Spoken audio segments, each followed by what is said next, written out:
ไม่สูงค่าวิดีโอหัวในคาเทลัดเลยลองสมุทยาเสสาสมุทยาเสสาในเป็นข้อที่สองของอาริยสัจสาสีเปิงนั่นค่ะอ๋อในอาริยสัจสาสีเปิงนั้นหนึ่งทุกขาสัจสาสองสมุทยาสัจสาสามนิโรธาสัจสาสี่มรรคสัจสา ข้อที่สี่มักกะชัสสาคาไลลัดลงไว้เอาในวิดีโอก่อนหน้าในข้อที่สามนี่รอท่าชัสสาคาก็ไลลัดลงไว้เอาในวิดีโอก่อนหน้าในวิดีโอหัวใน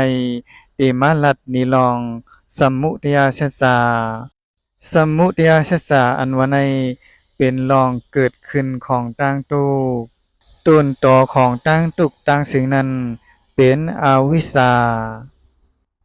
ก็เปิดสังแลเฮามีอาวิชาก็เปิดว่า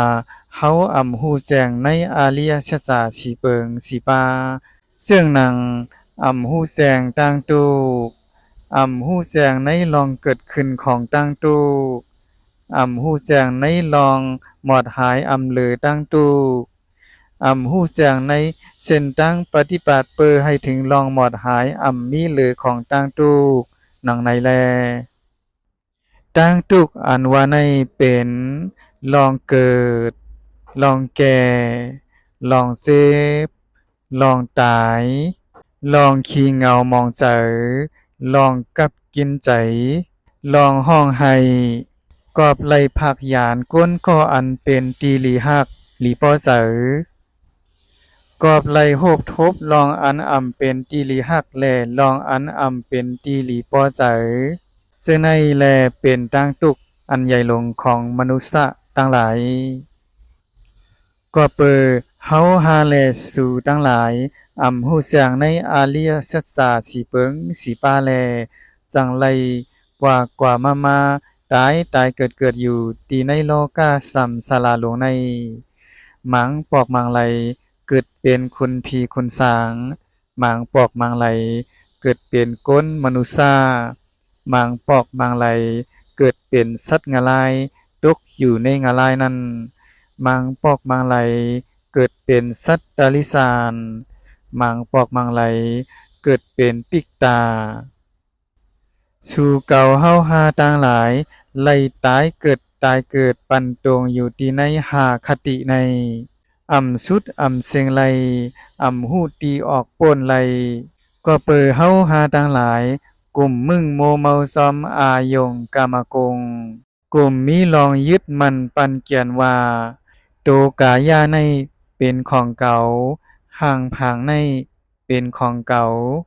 เมื่อมีอาวิสชาห่มกลุ่มมุดดันจิตใจของเฮาเย้ากลุ่มอ่อนกันลงโตลืมคิงเสตกอยู่ในลับสิ่งหลงอันเป็นอาวิชชานั้นก็มีอาวิชชาเป็นรองต่างแลจังมีสังขาระต่างหลายก็มีสังขาระต่างหลายจังมีวิญญาณก็มีวิญญาณแลจังมีนามอยู่ก็มีนามยุกแลจังมีสลายตนาก็มีสลายตนาแลจังมีภาษาก็มีภาษาแลจังมีเวทนาก็มีเวทนาแลจังมีตัณหาก็มีตัณหาแลจังมีอุปาทานก็มีอุปาทานแลจังมีภาวะก็มีภาวะแลจังมีสาติก็มีสาติแลศาลามรณะโสกาปาลิเตวะทุกขาโทมนัสอุปายาสะทั้งหลายจึงเกิดขึ้นเต็มทนลองเกิดขึ้นพร้อมของต่างทุกต่างสิ่งในมีไว้ซึ่งหนังไหนแลปองว่ากอบมีอาวิสาลองหูแสงในอาริยสัจจาสีเปิงสีปาเสสังขาระต่างหลายอันเป็นกายสังขาระวาสีสังขาระมันโนสังขาระจึงเกิดขึ้น เมื่อสังขารทั้งหลายเกิดขึ้นวิญญาณอันเป็นวิญญาณตั้งตาวิญญาณตั้งหูวิญญาณตั้งคุหลังวิญญาณตั้งลิ้นวิญญาณตั้งโตวิญญาณตั้งใจจึงเกิดขึ้นเมื่อวิญญาณเกิดขึ้นนามโยกอันมีมหาภูตะทั้งสี่โฮมตุมกันเกิดขึ้นซึ่งหนังหลินนำไพลมโฮมตุมกันเสสั่งเป็นมานามโยกเมื่อนามยุกเกิดขึ้นเย้าสาลายตนาอันเป็นหูตาคูหลังลิ้นโตก็จังเกิดขึ้นเมื่อสลายตนาเกิดขึ้นภาษาอันเป็นภาษาตั้งตาภาษาตั้งหูภาษาตั้งคูหลังภาษาตั้งลิ้นภาษาตั้งโตภาษาตั้งเสอจึงเกิดขึ้นเมื่อผัสสะเกิดขึ้นเย้าเวทนาอันเป็นลองเซอลองตูกและลองอ่ำเซออ่ำตูกจึงเกิดขึ้นเมื่อเวทนาเกิดขึ้นเย้าตัณหา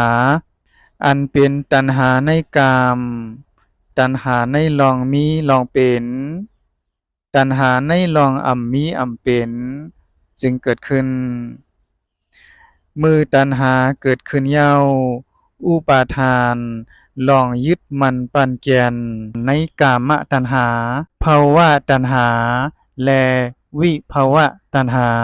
ก็เกิดขึ้นเมื่ออุปาทานเกิดขึ้นภาวะจึงเกิดขึ้นนั่นเป็นกามภาวะ